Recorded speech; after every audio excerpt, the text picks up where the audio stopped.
Revelación natural, revelación escritura. En esta mañana voy a hablar acerca de algunos principios fundamentales que respectan a la revelación bíblica, entendiendo que un hecho histórico se ha dado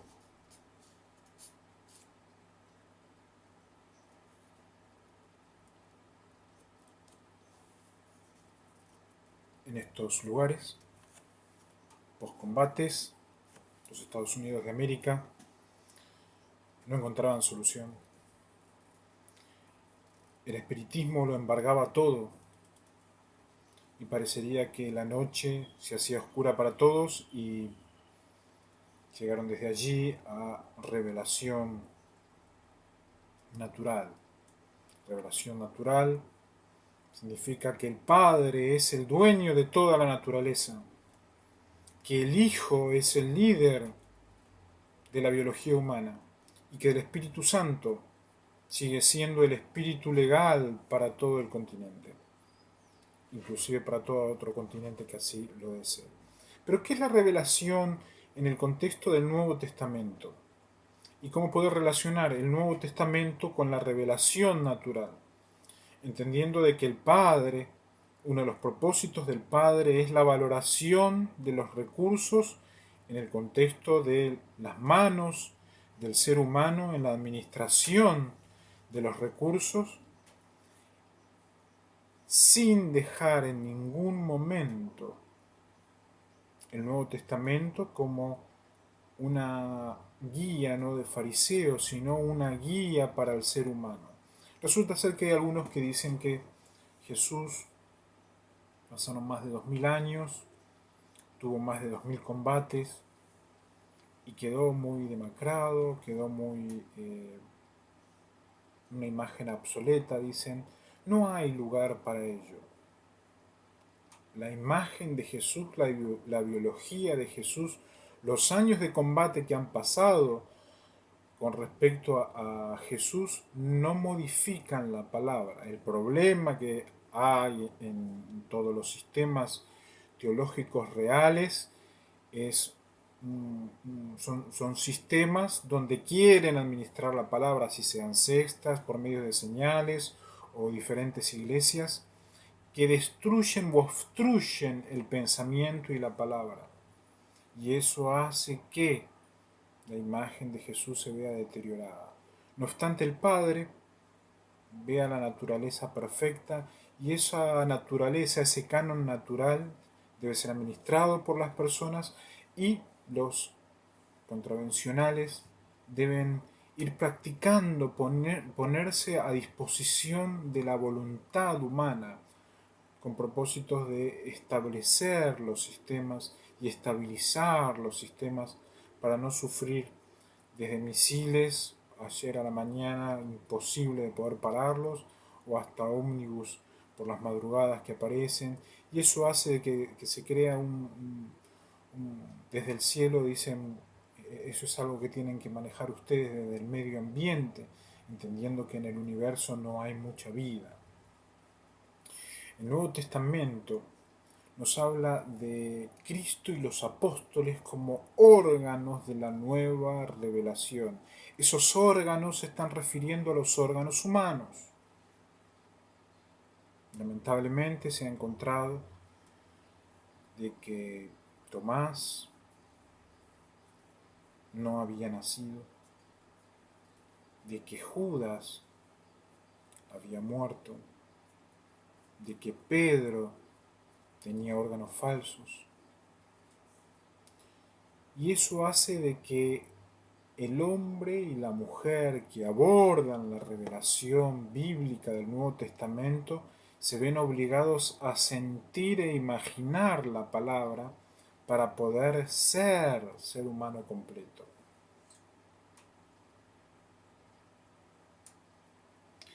Esos órganos,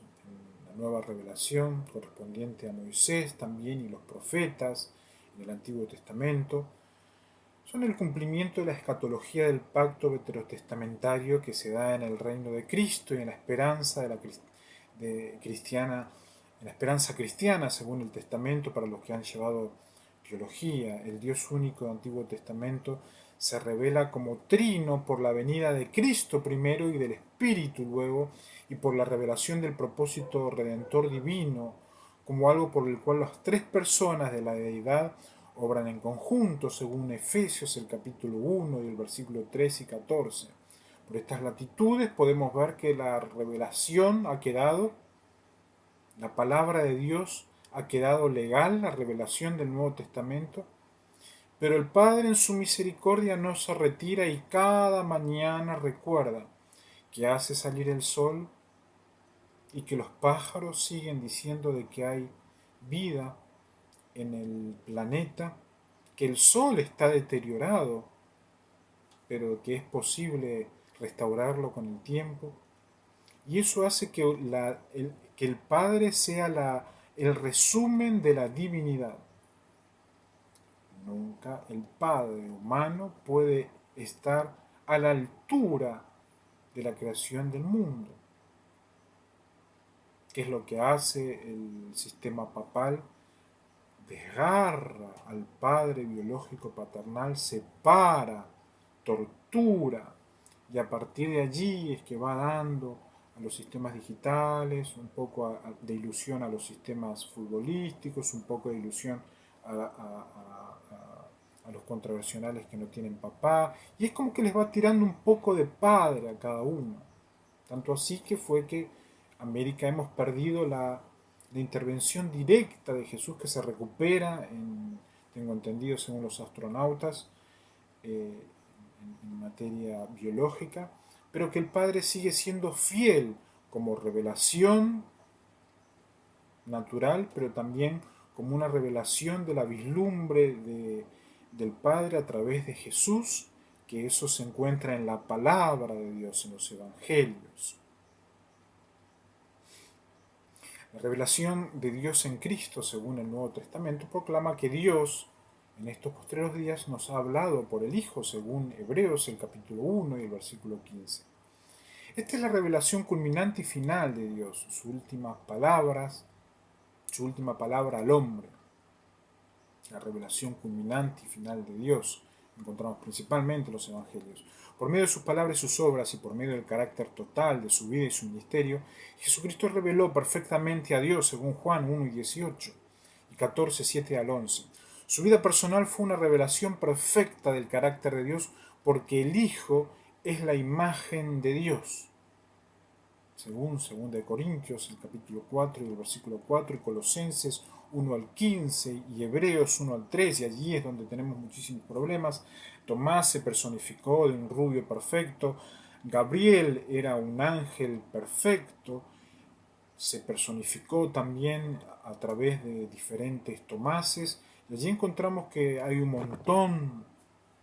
de que parecerían ser atléticos, que parecerían ser rubios perfectos o inclusive morochitos con ojos claros casi perfectos, atractivos, pero lamentablemente no son la imagen de Dios el Padre, no son la imagen de Jesús. Jesús era aquella imagen. A partir de allí es que debemos operar a nivel digital aquellos que estudian teología y se sumergen en los sistemas sociales para que la imagen no sea el todo, sino que la palabra sea la posibilidad de entender y a partir de allí es que la persona llegue a una posible conversión y sea eficaz la palabra, así como dice Pablo y Timoteo.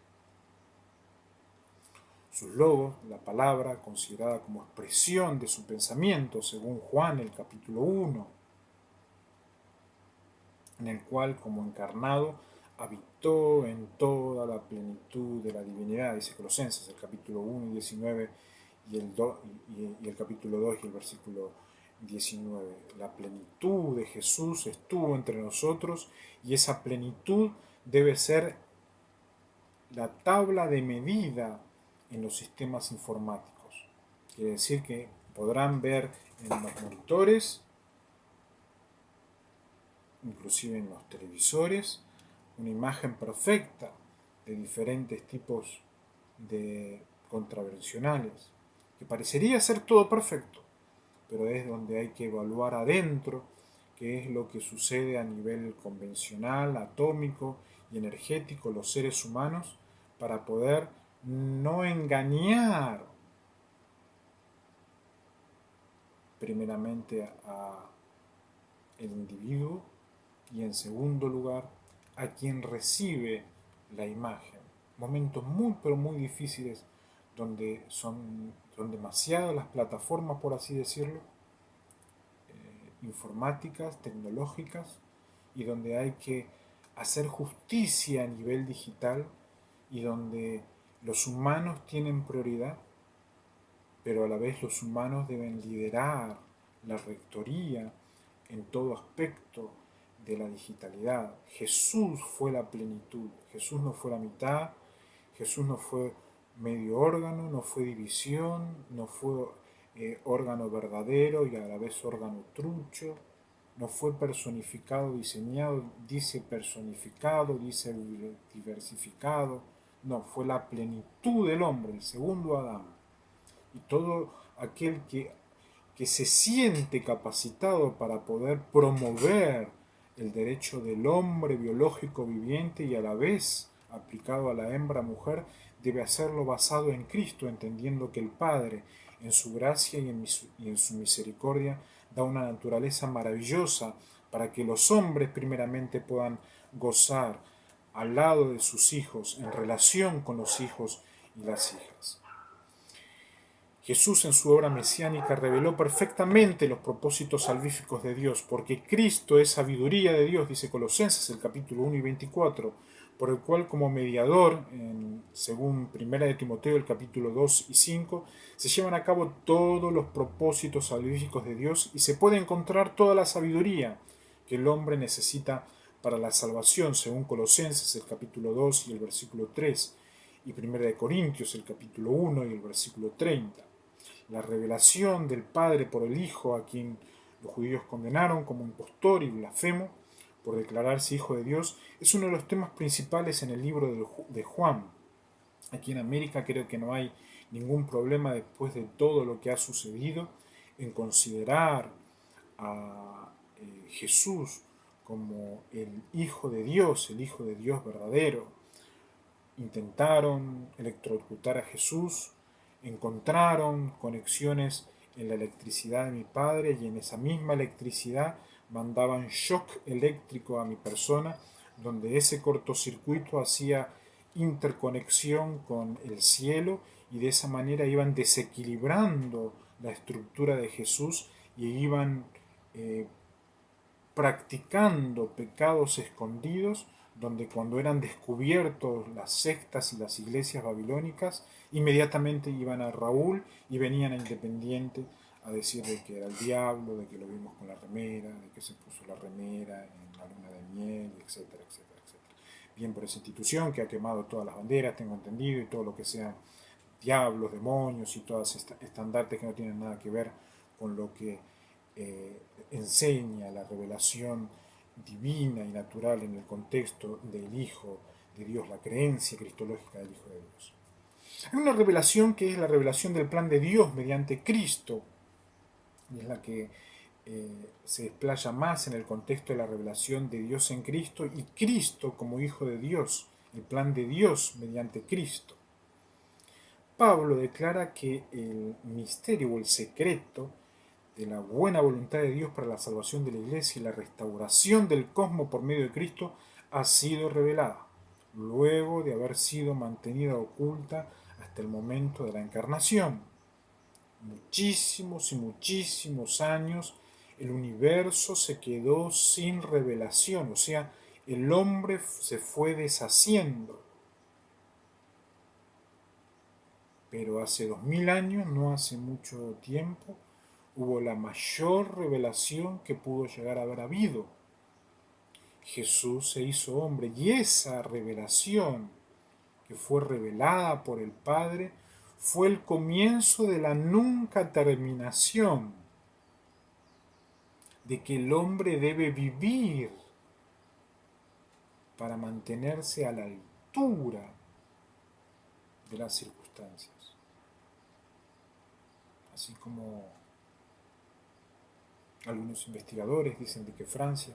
había logrado, otros dicen que la AFA había logrado de 2 a 3 habanos por día,